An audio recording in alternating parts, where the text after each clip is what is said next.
નમસ્કાર મિત્રો, હું પટેલ ચંદ્રકાંત. આમ બિઝનેસ મારો સીડ્સ પેસ્ટિસાઇડ્સ ફર્ટિલાઇઝરનો છે, પણ આજે વધતા ઘટતા સોના ચાંદીના ભાવ માટે એના માટે ગભરાવાની જરૂર નથી.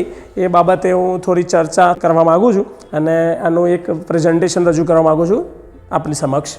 તો મિત્રો, આજે સોના ચાંદીના જે ભાવ વધી રહ્યા છે એના પાછળનું કારણ ફક્ત સટ્ટાકીય પ્રવૃત્તિ જ છે એવું મારું મંતવ્ય છે. મારા મત પ્રમાણે કે આજે સોના ચાંદીના ભાવ ચાંદીમાં 1 લાખથી જમ્પ મારીને સીધા 4 લાખ ઉપર ટચ કરી સિલ્વર, અને એ સિલ્વર ઘટીને અત્યારે હાલ ગણીએ તો 3 લાખની નજીક આવી ગઈ છે. તો આ જે ભાવ વધારો છે જે એ શોર્ટ ટર્મ માટે છે એવું મારા મંતવ્ય પ્રમાણે છે. કારણ એટલા માટે કે હું 2006થી શેર બજાર અને આ કોમોડિટી બજાર સોના ચાંદીના ભાવ એના જોડે હું થોડો કનેક્ટેડ છું, મને ઇન્ટરેસ્ટ છે એટલા માટે. તો બીજી વાત કરીએ તો હું તમને એનું પ્રૂફ સાથે તમને જણાય કે કેવી રીતે આ બજારની અંદર વધારો થતો હોય છે. એ મારા મંતવ્ય પર જે છે એ હું તમને રજૂ કરવાનો છું. તો આ સોના ચાંદીના વધતા ઘટતા ભાવથી ગભરાવાની જરૂર નથી. તો આપણે એ સવિસ્તાર આપણે સમજીએ.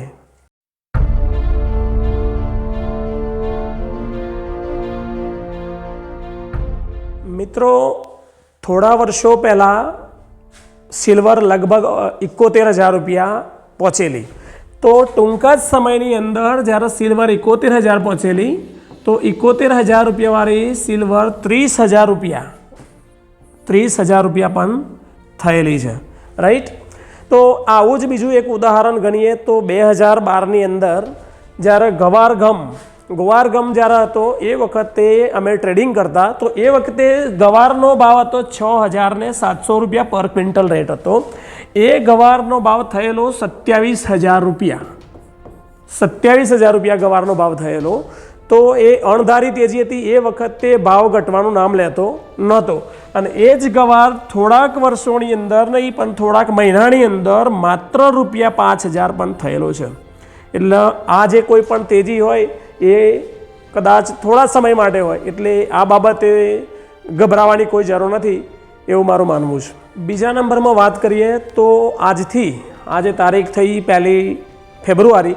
આજથી 15 દિવસ પહેલાં મેં મારા મિત્રોને જ્યારે વાત કરેલી કે સોનું ચાંદી એમાં ખાસ કરીને તો સિલ્વરના ભાવ એવા તૂટશે કે કદાચ નીચે લેવા માટે પણ કોઈ તૈયાર નહીં હોય, જે ગયા શુક્રવારે સાબિત થઈ ગયું. કેવી રીતે? તો એ દિવસે જ્યારે સિલ્વરનો ભાવ હતો ગુરુવારના રોજ વાયદાની અંદર 4,30,000 રૂપિયા ભાવ હતો. અંદાજિત 4,30,000 રૂપિયા ભાવ હતો. ગુરુવારે એ ભાવ સોના ચાંદીના ભાવની વધઘટ એવી હતી કે 3,80,000 રૂપિયા થયા, અને ફરી પાછું સિલ્વર થયેલી 4,30,000 રૂપિયા, ફરી 3,90,000 રૂપિયા થઈ 3,90,000, અને ફરી બંધ આવેલી 4,27,000 જેવી બંધ આવેલી સિલ્વર. ત્યાર પછીના બીજા દિવસનું જે ટ્રેડિંગ હતું શુક્રવારે તારીખ 30મી જાન્યુઆરીના દિવસે, તો સીધી એ દિવસે સિલ્વરનો ભાવ થયેલો 4 લાખ રૂપિયા. 4 લાખ રૂપિયાની આસપાસ દિવસ દરમિયાન એનું ટ્રેડિંગ થયું. એના પહેલાં 3 દિવસ પહેલાં કોઈ એક દેશે જાહેર કરેલું કે હવે ટૂંકા સમય માટે સિલ્વર અમે એક્સપોર્ટ બીજા દેશને આપીશું નહીં એવું જાહેર કરેલું. તો અઠવાડિયા પછી જો સિલ્વર એને આપવી ના હોય તો શું એ દિવસે સિલ્વર બંધ ના કરી શકીએ આપવાનું? શા માટે 6 દિવસ અઠવાડિયા પછી એને બંધ કરવું છે? તો એના પાછળનું રીઝન હતું કે આવી વાત કરવામાં આવે તો બજારની અંદર લોકો જાહેર જનતા સિલ્વરને પરચેસ કરે. જો બંધ કરવો તો એ દિવસે બંધ કરી શકે. એ જ દિવસે રાત્રે સોના ચાંદીના ભાવ 27% નીચલી સર્કિટ. તો એ દેશ જે વાત કરતો જેને તેજીમાં છે જે તે દેશ, એ દેશ એ વખતે ખરીદી કેમ ના કરી શકે? એક જ દિવસમાં જો 27%નો જો ફાયદો મળતો હોય તો શા માટે ના ખરીદી કરાય? પણ એક આ સટ્ટાકીય તેજી છે, એટલે મિત્રો કોઈ ટેન્શનમાં રહેતા નહીં. સિલ્વરના ભાવ ગમે તો જશે, પણ સમય નીચે આવવાના જ છે. પણ નીચે આવે ત્યારે થોડી શક્ય હોય તો તમે થોડી વધતી તક લઈને જેટલું અનુકૂળ હોય એટલા પ્રમાણમાં લેજો, પણ જેથી હેજિટેટ ના થવાય એટલું જ ખરીદજો, બાકી તો જરૂરિયાતથી વધારાનું કોઈ કામનું નથી. બીજું ઉદાહરણની વાત કરીએ તો 1978માં 1978-79માં સિલ્વરના ભાવ હતા 4000 રૂપિયા. એ સિલ્વરના ભાવ 1980માં 10,000 રૂપિયા 1980માં થયેલા. ઓકે, અને એ ભાવ ઘટીને સીધા ફરીથી આવેલા 4000, અને એ ભાવ એનો 10 વર્ષ સુધી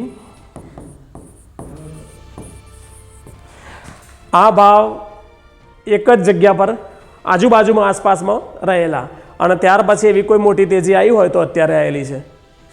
ગવાર ગમમાં જ્યારે તેજી થયેલી ત્યારે એવું એક અફવા ફેલાવવામાં આવેલી, અફવા હોય યા તો સત્ય હોય, જે હોય તે, પણ કોઈક ઇન્ડસ્ટ્રીઝ દ્વારા ગવાર ગમનો ઉપયોગ કરવામાં આવે છે, એના કારણે ગવારમાં તેજી થયેલી, બરાબર છે. અને થોડા જ મહિનાની અંદર ગવારનો ભાવ તૂટી ગયો. તો શું એવું બની શકે કે એક જ વર્ષ માટે ગવાર ગમની જરૂરિયાત પડી, બાકીના વર્ષમાં ગવાર ગમની જરૂરિયાત ના પડી? પણ એક સટ્ટાકીય એક તેજી કરવા માટે ગવાર ગમનો ઉપયોગ આ જગ્યા છે, ફલાણી જગ્યા પર છે, આ રીતે એક સપોર્ટિંગ સ્ટ્રક્ચર ઊભું કરવામાં આવે, અને એના આધારે આ જે સટોડિયા હોય એ આ તેજી કરતા હોય છે. એવી જ રીતે આજની તારીખની અંદર જો સિલ્વરની અંદર એવું કહેવામાં આવે છે કે કોઈ પણ દેશ આજે એમ કે સિલ્વરનો ઉપયોગ સોલર પેનલમાં યુઝ કરે છે કે કોઈ પણ ઇલેક્ટ્રોનિક ઉપકરણોની અંદર યુઝ કરે છે, તો આજે એના આધારે સિલ્વરમાં ધારો કે આજે તેજી થઈ છે, રાઈટ? તો આ તેજી થઈ છે તો થોડા સમયના પછી કોઈ પણ દેશ એવું કહેશે કે અત્યારે અમારે હવે સિલ્વરની જરૂરિયાત નથી, અમે સિલ્વર કરતો બીજી કોઈ એક એવી મેટલ શોધી કાઢેલી છે જે સસ્તી પડે છે અમને સિલ્વર કરતો, અને અમે એનો યુઝ કરવાના છે. એ આ અફવા ફેલાવવામાં આવશે એટલે સિલ્વરના ભાવ આપોઆપ એવા તૂટશે કે નીચે ખરીદી કરવાવાળો કોઈ વ્યક્તિ મળશે નહીં. એ દિવસે અણધારી તેજી નહીં પણ અણધારી મંદી આવશે. ત્યારે સોનું વેચવું હશે કે ચાંદી વેચવી હશે તો કોઈ લેવાવાળું પણ નહીં હોય. એવું મારું મંતવ્ય છે. જો તમને ઠીક લાગતું હોય તો અનુસરજો, બરાબર છે. આ મારો અનુભવ મેં શેર કરેલો છે તમને.